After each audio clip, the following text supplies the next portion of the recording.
3500 3800 4000 जास्तीत जास्त 4000 पकडा. काय भाव विकलं मग त्या दिवशी? येत आता कोणते काय माहिती? तेच येतं. बरं दिले का? ठरवून दिले का? नाही ठरवून आता मार्केटच्या हिशोबानं धरून तुम्ही काय सध्या भाव? 3500 3800 रुपये. 3500 धरा. 9 पोती आहेत ना? हो 9 त्रिक 27 आणि ते 4.5 31,000 रुपये. हो 31,500 रुपये समजा आता हे व्हायला लागले का हो? तुमचा खर्च 3 एकराचा 20,000 रुपये प्रमाणे 60,000 रुपये आणि 31,500 रुपये तुमची येणार आहेत.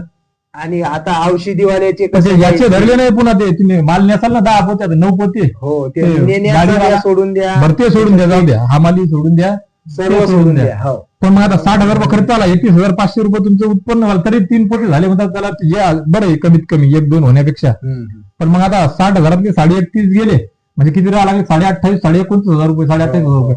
तुम्ही तर 28,500 रुपये आताच मायनस झाले. 28,500 रुपये कुठून देसाल आता? आता इथून आता शेतकऱ्याला आत्महत्या केल्याशिवाय काय पर्याय आहेत का? आता 28,500 हे मायना ना. आता पुढचं कसं सरकारनं कर्जमाफी द्या पाहिजे याच्यात. ते आले का? ते 10,000 रुपये येणार त्याचे आले नाही का? नाही आले नाही. कशाचीच हरभऱ्यासाठी कोणतीच नाही आली. ते बी नाही आले. नाही रब्बीचं आता इथून पुढे धपायचं कसं? घर खर्च चालवायचा कसा? डबल मोडतोड होईल ना आता. डबल मोडतोडीसाठी खर्च आता रब्बीसाठी मस्त आहे. आता हे कसं म्हणजे अर्ध्याला अर्ध झालं ना ते direct. अर्ध्यापेक्षा बी कमी व्हायला ना ते. खर्च झाला 60चा नफा. आणि इथून पुढे आता धपायचं कसं नेमकंच? इतकी अडचणी आहे सध्या. दवाखान्या ते म्हणल्यावर ते आता काय समजत ना. लेकराचे शिक्षण आले त्याच्यात, हा घर खर्च आला, इथून बरोबर. पुढे धपायचं कसं? अरे काय कसं आहे आता हे?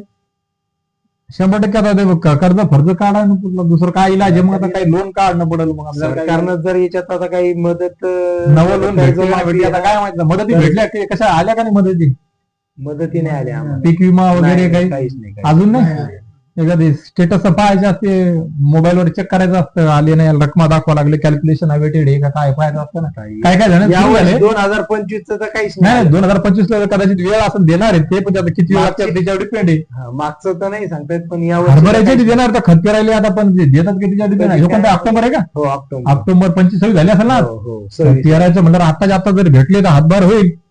पण हिच्या देसाल कसं बाबा हिशोबन तुम्ही आहे, हे असा हिशोब झाला तुमचा. काय आता 60,000 तुम्हीच पहा आता हिशोब काय तुम्हाला हिशोब करा सांगितलं, तुम्हाला हिशोब करून नाही, द्या. आता तुम्ही पहा याच्यात हिशोबामध्ये कसं आता बा 60,000 तुम्हाला खर्च ऍक्च्युली जे आहे हो तर 60,000 रुपये तुम्हाला त्या खर्च लागवड झाली तुमची.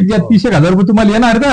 30,000 रुपये तुम्ही दिले तर तुम्हाला 30,000 रुपये डबल कुठून तरी आणून हे देणार आणि पुढच्या पिकासाठी काहीतरी करावं लागेल तुम्हाला. ते मोडतोडीसाठी, खताबियासाठी, हरभऱ्यासाठी वाद्य तर आता आहे तर असं आहे ते. आता